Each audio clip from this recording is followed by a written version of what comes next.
आशीष, good morning. देखिए, बिल्कुल आपने सही कहा। हम 2 दिन से एक व्यू लेकर चल रहे थे कि अब इस डिक्लाइन में आप कॉल्स जोड़ते जाइए और ये हाँ, इवेंचुअली मामला बस अब सुलटने वाला है।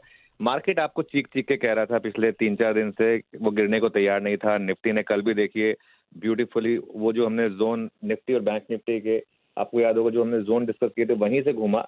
टुवर्ड्स द एंड थोड़ा-सा मार्केट में वापस शायद थोड़ी-सी वो क्लोजिंग थोड़ी-सी फिर तो कन्फ्यूज़ करने वाली थी, लेकिन फिर भी कल हमने क्लोजिंग में भी लॉन्ग कैरी करने को कहा था और एक व्यू बहुत क्लियर था कि ये मार्केट अब यहाँ से भागेगा। क्रूड देखिए आप, जिस तरीके से आज क्रूड नीचे आया है, मेरा ये मानना है कि आज 200 पॉइंट तो सिर्फ टीज़र है।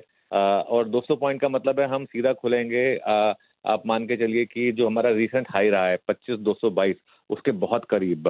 और एक बार अगर आपने उसको निकाला, उसके बाद जो एफआई की शॉर्टिंग रही है जिस लेवल की, मुझे हैरानी नहीं होगी अगर ये मार्केट यहाँ से अब आपको वन वे तेजी दिखाए और हम उस ऑल टाइम हाई की तरफ बढ़े। हाँ, इसका तरीका क्या होगा? इसका तरीका ये होगा कि 200 पॉइंट के गैप अप के बाद आप थोड़ी कॉल, देखिए जो लोग कैरी कर रहे हैं सीन पे सी आवाज के एडवाइस पर, उनको तो और कुछ करने की जरूरत नहीं है। उनको तो सिर्फ बैठ के देखना है कि कितना, उनको तो बस ये डिसाइड करना है कि प्रॉफिट में कहाँ बुक करूं।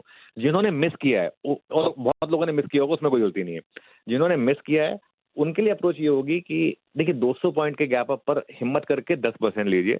उसके बाद अगर इंटरडे में कोई आपको डिप मिले तो उसमें ऐड करिए, जो भी करिए कॉल्स के थ्रू करिए, एक्सपायरी की कॉल्स, थर्सडे की कॉल्स के थ्रू करिए, लेकिन पार्टिसिपेट करिए इस मार्केट में। और एक चीज, एचपी, बीपी, इंडिगो, जिस पर हम लगातार पॉजिटिव रहे हैं कि बस अब ये प्राइस पैटर्न बता रहे हैं कि ये शायद स्टॉक अब बॉटम बना चुके हैं।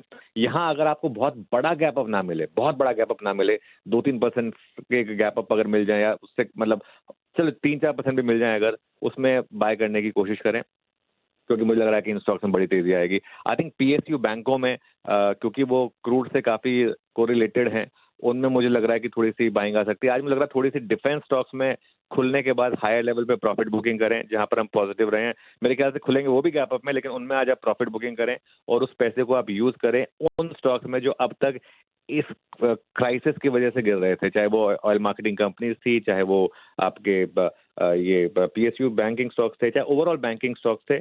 इनमें मेरे ख्याल से आप बाइंग करें और निफ्टी निफ्टी को चेज करें। मैं अभी भी कह रहा हूं कि मार्केट में अभी तो ये आप मान के चलिए कि असली वाली तेजी बाकी है। ये तो मार्केट ने सिर्फ एक एक तरीके से अभी तक रेजिलियंस दिखाई है, अभी तो असली वाली तेजी बाकी है। अच्छा आशी, एक और चीज आपको याद हो, हम लगातार बात कर रहे थे कि हमारे डोमेस्टिक सेटअप वैसे ही काफी अच्छे रहे हैं पिछले कुछ दिनों से। जो आरबीआई के एक्शन रहे हैं, कोऑर्डिनेटेड एक्शन, जो हमारा मानसून का प्रोग्रेस रहा है, जो गवर्नमेंट ऑफ इंडिया के रेट कट, टैक्स कट था, उन सब का फायदा आपको इवेंचुअली मिलेगा।